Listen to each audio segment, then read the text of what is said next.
और आज स्वतंत्रता सेनानी झलकारी बाई की जयंती है। उन्होंने रानी लक्ष्मीबाई की विश्वास पात्र और सलाहकार के रूप में 1857 में भारत स्वतंत्रता के पहले युद्ध के दौरान महत्वपूर्ण भूमिका निभाई। झलकारी बाई की वीरता ने लाखों लोगों के अनुकरण के लिए एक समृद्ध विरासत छोड़ी है। ग्वालियर में सम्मान स्वरूप उनकी प्रतिमा स्थापित की गई। आज हम राष्ट्रवादी शांति घोष की जयंती भी मनाते हैं।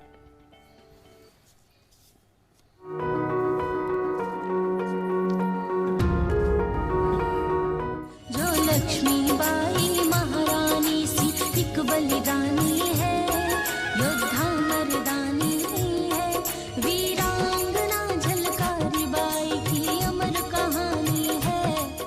आज की इस कड़ी में हम याद कर रहे हैं स्वतंत्रता सेनानी झलकारी बाई को, जिनका जन्म 22 नवंबर 1830 को हुआ था। उन्होंने रानी लक्ष्मीबाई की विश्वास पात्र और सलाहकार के रूप में 1857 में भारतीय स्वतंत्रता के पहले युद्ध के दौरान महत्वपूर्ण भूमिका निभाई और एक प्रमुख सेनानी बनकर उभरी।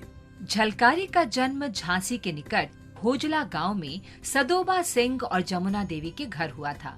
झलकारी पाठशाला तो नहीं गईं, लेकिन उन्हें बचपन से ही हथियार चलाने और घुड़सवारी का पाठ पढ़ाया गया था। झांसी के घर घर में उनकी वीरता के किस्से प्रसिद्ध थे। कहा जाता है कि एक बार जब डाकुओं ने गांव में डाका डालने का प्रयास किया तो झलकारी ने अकेले ही उन्हें भगा दिया। ये भी कहा जाता है कि जब एक बार जंगल में बाघ ने उन पर हमला करने की कोशिश की तो उन्होंने अपनी कुल्हाड़ी से उसे मार डाला। रानी लक्ष्मीबाई ने झांसी किले में एक उत्सव समारोह के दौरान झलकारी को देखा तो उनमें अपने जैसी समानताएं देखकर हैरान रह गईं। जब रानी को झलकारी की बहादुरी के कारनामों के बारे में बताया गया तो उन्होंने तुरंत उन्हें सेना की महिला शाखा में शामिल कर लिया।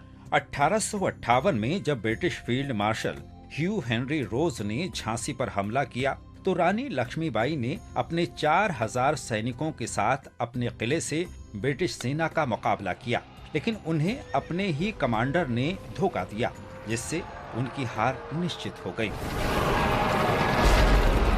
अपने सेनापतियों की सलाह पर लक्ष्मीबाई घोड़े पर सवार होकर चुपचाप झांसी से निकल गईं। झलकारी बाई भेष बदलकर जनरल रोज के शिविर के लिए निकली और खुद को रानी घोषित कर दिया। इससे दिन भर भ्रम की स्थिति बनी रही और लक्ष्मीबाई को बचने के लिए पर्याप्त समय मिल गया। रोज ने पूछा साथ में तेरे कैसा करे व्यवहार, फांसी दे दो झलकारी ने कहा ये बारंबार। झलकारी बाई अपनी रानी की रक्षा करते हुए और अपनी मातृभूमि के लिए लड़ते हुए 4 अप्रैल 1858 को वीर गति को प्राप्त हुई। झलकारी बाई की वीरता ने लाखों लोगों के अनुकरण के लिए एक समृद्ध विरासत छोड़ी है। ग्वालियर में सम्मान स्वरूप उनकी प्रतिमा स्थापित की गई है। 2001 में भारत सरकार ने झलकारी बाई को श्रद्धांजलि देने के लिए एक डाक टिकट जारी किया था। अपने लोगों और अपने देश की रक्षा करते हुए प्राणों की आहुति देने वाली इस महान योद्धा को हमारा सलाम।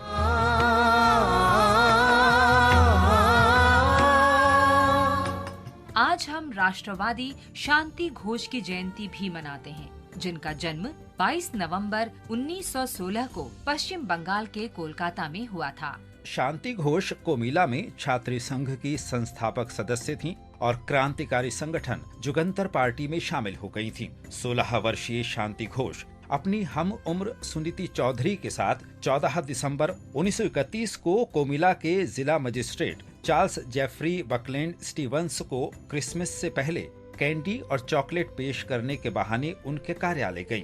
स्टीवंस ने कैंडी खाई और कहा, ये स्वादिष्ट है। घोष और चौधरी ने शॉल के नीचे छिपाई गई पिस्तौल निकाली और कहा, अच्छा ये कैसी है मिस्टर मैजिस्ट्रेट, और इसके साथ ही उन्होंने मैजिस्ट्रेट पर गोली चला दी। दोनों लड़कियों को आजीवन कारावास की सजा सुनाई गई और खड़गपुर के हिजली डिटेंशन कैंप भेज दिया गया। हालांकि 1939 में महात्मा गांधी और ब्रिटिश सरकार के बीच आम माफी के बारे में वार्ता के परिणाम स्वरूप उन्हें 7 साल की सजा काटने के बाद रिहा कर दिया गया।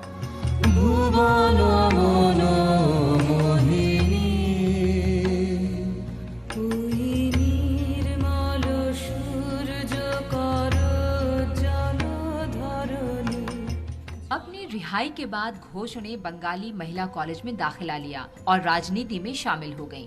वे 1952 से 1962 और 1967 से 1968 तक पश्चिम बंगाल विधान परिषद की सदस्य रहीं।